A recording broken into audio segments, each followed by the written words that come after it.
This is a follow-up video talking about my SAP violation and the SAP process.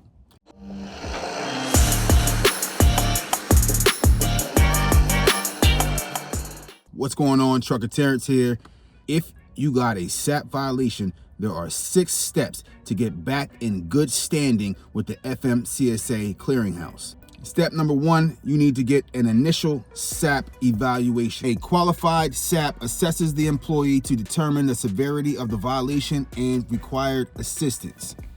Do your Googles, do your research to find a qualified SAP professional.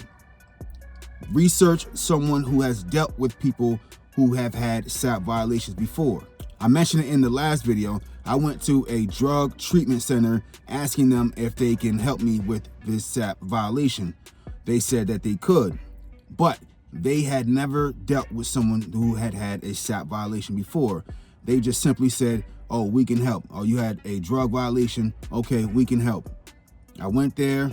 They charged me the initial $500. They said it would be about $125 or $150 a week, I think, after that for every week. They also said it would be about 6 months before they would reevaluate me to see if they felt that I was ready to return to duty. So for me, that 6 months just seemed way too long. All I did was take some edibles and I didn't think it was that severe. So I went to YouTube and started researching other people that got SAP violations.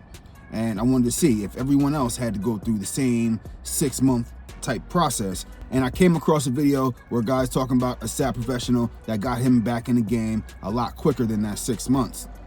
My SAP professional was a guy named Charles Irby. I Googled him. The guy seemed legit. I gave him a call and he helped me out. Let's talk about that initial assessment.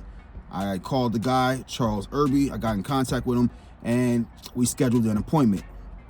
I did not have to meet him in person. We did the assessment over the phone. He asked me a bunch of questions and deemed that I was not needing intense therapy for this infraction. So we did the assessment. I paid him. We moved on to the next step. The second step in the process is the recommendation for education/treatment. The SAP prescribes a specific education or treatment program such as counseling or rehabilitation, which the employee must complete. Based on my SAP's recommendation, he prescribed a program that I had to do online that wasn't too intense. Step 3, completion of education/treatment. The employee completes the prescribed program. I started the program, I think on a Friday or Saturday. I knocked that out in one weekend, got it done. Step 3, knocked that smooth out. I played no games. I wanted to get back behind the wheel and I didn't have time to waste. So I got that done. Step number 4, follow-up SAP evaluation. The SAP reevaluates the employee to confirm successful completion and compliance with recommendation. After completing that online counseling that the SAP professional recommended, I got back to him, I believe it was a Saturday evening, and the next day he scheduled a return to duty urine. So that 4th step, got that out the way. Step number 5 is the return to duty test.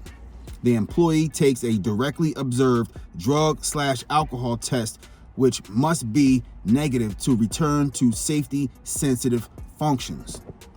Now, they will directly observe you. It is what it sounds like. Well, if you're a man, another man is going to walk up in that bathroom with you and watch you pee in that cup. If you're a woman, another woman is going to go up in that bathroom and watch you pee in that cup. You have to produce negative results. No funny business. I got mine out the way and I was in the clear. I was clear to return back to work. It's going to be particularly difficult to find an employer who's willing to hire you after you just got cleared from a SAP violation. Maybe a year later, you might have a few more employers that are willing to open up, but right after you get a violation, as soon as you get cleared, it's going to be difficult. It's going to be tough. I'm not going to lie to you.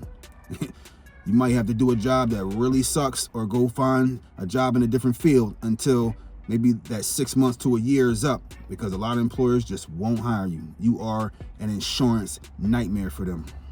Step number 6, which is the final step, is the follow-up testing plan.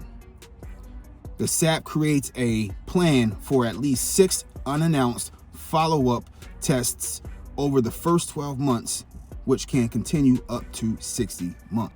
Based on the severity of your infraction or what number infraction this is for you, your SAP professional may recommend a longer or shorter follow-up testing plan. Once I finally found an employer that was willing to hire me with the SAP violation, I got sent for urines about once a month for 8 months. They sent me to random labs.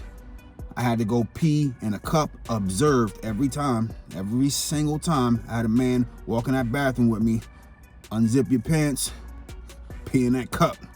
It's awkward, it's uncomfortable, but this is what is required to get back in compliance and get through the SAP program. Since completing my follow-up testing plan, I've gotten random urines that I had to go for, but I no longer have to go into the bathroom and have another man watch me pee in a cup. They just send me in the bathroom and say pee in a cup now if I need to go. If you haven't gotten a SAP violation before, stay in compliance. Don't do drugs. Don't drink on the job. Don't get high. And you don't have this problem. If you have not gotten the weed smoking, the coke sniffing, the alcohol drinking, or whatever your fix is, whatever your vice is, if you haven't gotten that out of your system, stay off the road. Don't get a safety sensitive job. Do not aim for getting a CDL license until you are finished with that part of your life. Get that out the system, because they will spank you and sit you down for a long time and have you reevaluating your choices in life. You should not be potentially behind the wheel of an 80,000-pound vehicle if you are under the influence, if you are intoxicated, if you can fail a drug or alcohol test. I am now in full compliance with the FMCSA clearinghouse.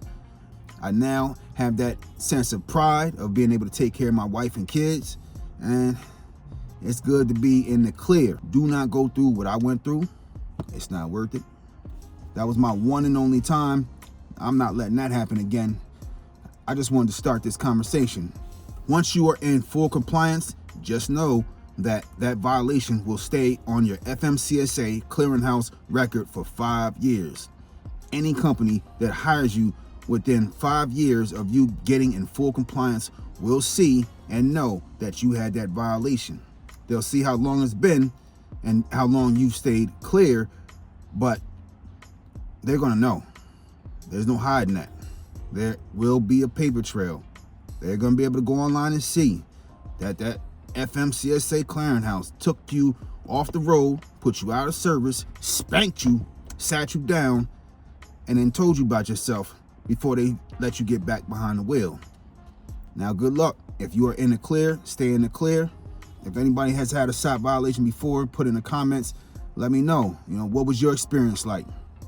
Was it less or more grueling than mine was? Did you have to go through more intensive counseling? I just want to hear about your experience, and I want this to be a testament for other drivers who haven't caught a SAP violation so that they can stay in compliance and never have to worry about going through what I went through.